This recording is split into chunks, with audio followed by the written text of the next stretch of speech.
Hey everybody, Motopoet 59 here. I'm not one to complain too awful much about my physical ailments.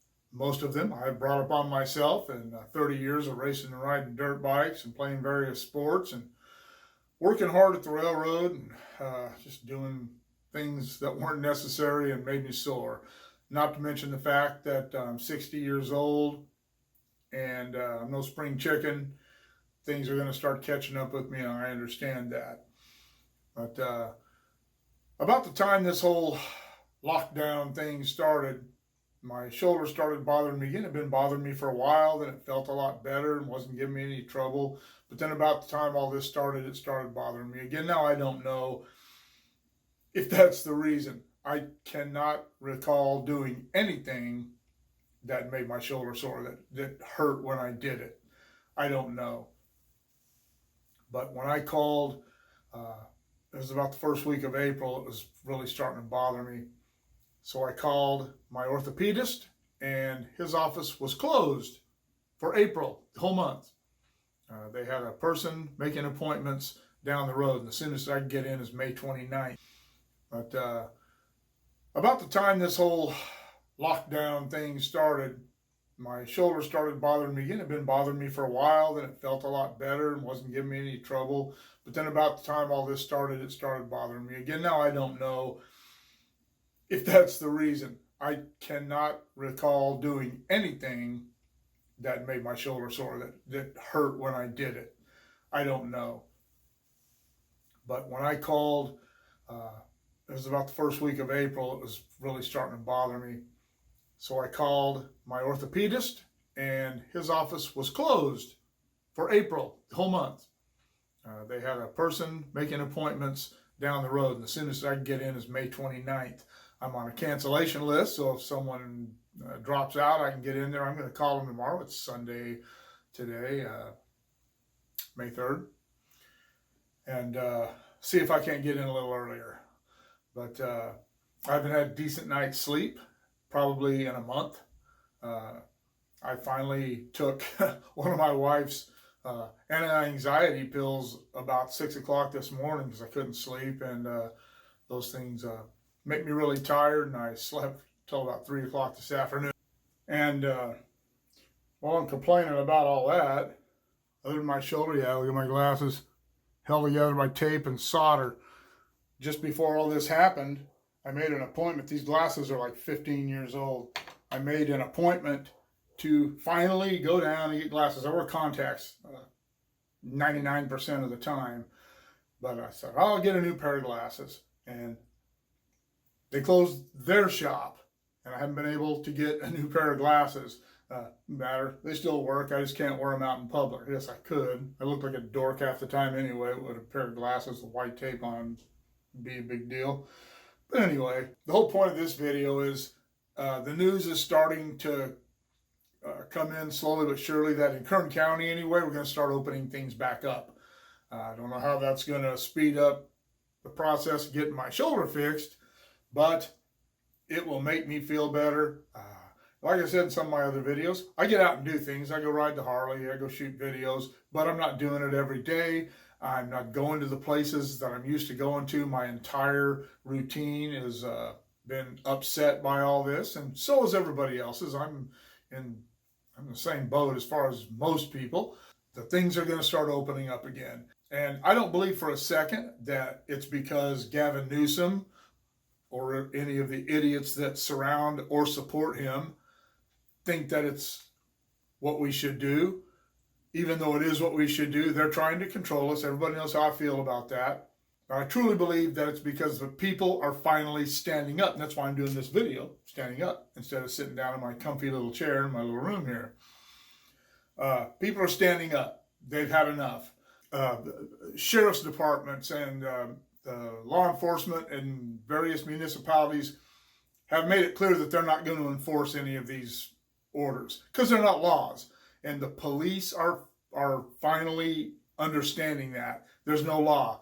Any ticket that they write somebody, any citation they hand somebody, an individual, has no law backing it up. We don't operate in this nation or in this state on a system of orders. Our governor cannot order us to stay in our houses. They can't order businesses to stay closed. They cannot order state parks and other amenities that our tax dollars pay for. They can't order us to stay out of them. They can create an order that says that, but they have no legal backing. And I have a feeling that all of these citations, Riverside County and some places in L.A. County and up north, Kern County hasn't gotten that far. They haven't done all that. But a lot of citations have been written for people being out without a reason, people being in very remote areas by themselves, but they're not supposed to be there. They've been issued citations for this stuff, and there's no law that says they have to. And I sincerely hope that none of these people sent in any money or anything, that everybody holds off on that until the courts reopen, and every single person who has been involved in that takes these to court, because I have a feeling that every single one of them will be dismissed. Judges are a lot smarter than governors. That's just the way it is. They understand that when individuals are threatened with their constitutional rights, that this isn't like getting a speeding ticket. To tell me that I can't leave my house, or that I can't go someplace and have a picnic with my family, or just sit there and stare at the sky, you can't tell me that. You can tell that to me, but you can't enforce it. You're not going to get a judge who's going to say, this is a good idea. Let's go ahead and fine these people for this. That's not going to happen. And the courts, when they open back up, are going to be overwhelmed with the cases that they already had pending and the criminal cases that occurred while all this has happened. It's not like crime went away. We just aren't hearing about it right now because the media is, as usual, they get the blinders on and they're focused on spreading the panic of COVID-19. People are still getting mugged. People are still getting robbed. Fraud's still going on. All these things are still going on. Drunk driving, drug issues. These things are all still going on. They're going to pile up in the courts. And you think a bunch of judges are going to give a rat's ass and want to waste their time with issues they know aren't right against issues that they know are, these are constitutional issues. This isn't a matter of some minor infraction of the law that is on the books.